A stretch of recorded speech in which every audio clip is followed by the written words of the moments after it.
I'm Heidi Fang here at the Raiders headquarters where Intermountain Health and the Raiders teamed up for the Strongest Play, an event bringing awareness to mental health. A former defensive lineman for the Raiders, Carl Nassib, was on hand to speak during a panel.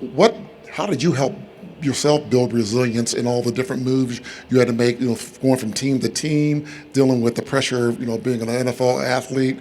And what advice would you give teens to how they could build emotional resilience? I gotta. I don't think I'm unique. When you hear this, you'll be like, "Oh, that's what everybody says." But positive self-talk really goes a long way, and this kind of will touch on the social media aspect of it.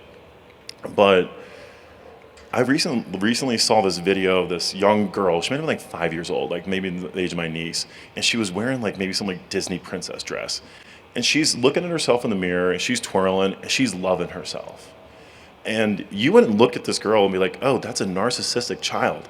No, that's a girl that loves the way she looks. At some point along the way, we forgot how to just love the way we're, born, love who we are intrinsically. And that takes practice because at some point you're going to see something in the media, you're going to see an ad, you're going to see something that says like you're other, you're not good enough. And it takes a lot of positive self-talk of like, I'm the best, I'm funny, I'm doing these things. And that's okay to kind of be your own hype man. And, being a football player, we're actively trained to drown out the noise. But for people that aren't, hearing things from the media, you might not get that training. But I can't express enough how important positive self-talk has helped me over the years.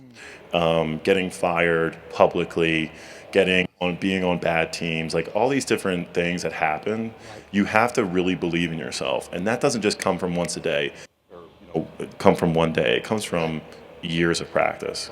They say once a Raider, always a Raider. How important is it for you to come back to this event and bring awareness for mental health?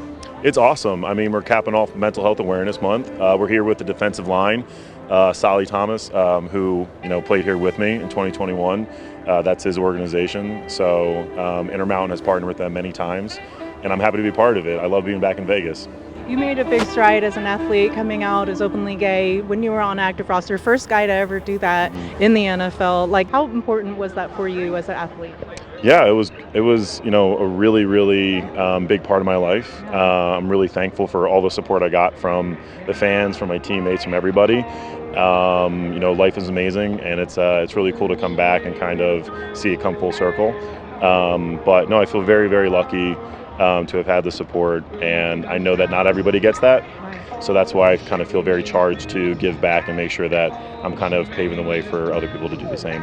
Last thing for me, just when you try to open up a conversation with people who you can see maybe just have that wall that they're not quite ready yet to have a discussion about mental health awareness and issues, like what would you say is the first step? It's a great question.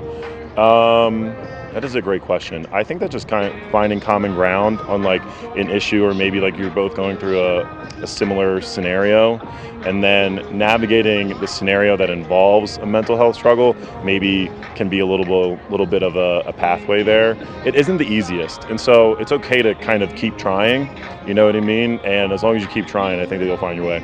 For the Las Vegas Review Journal, I'm Heidi Fang.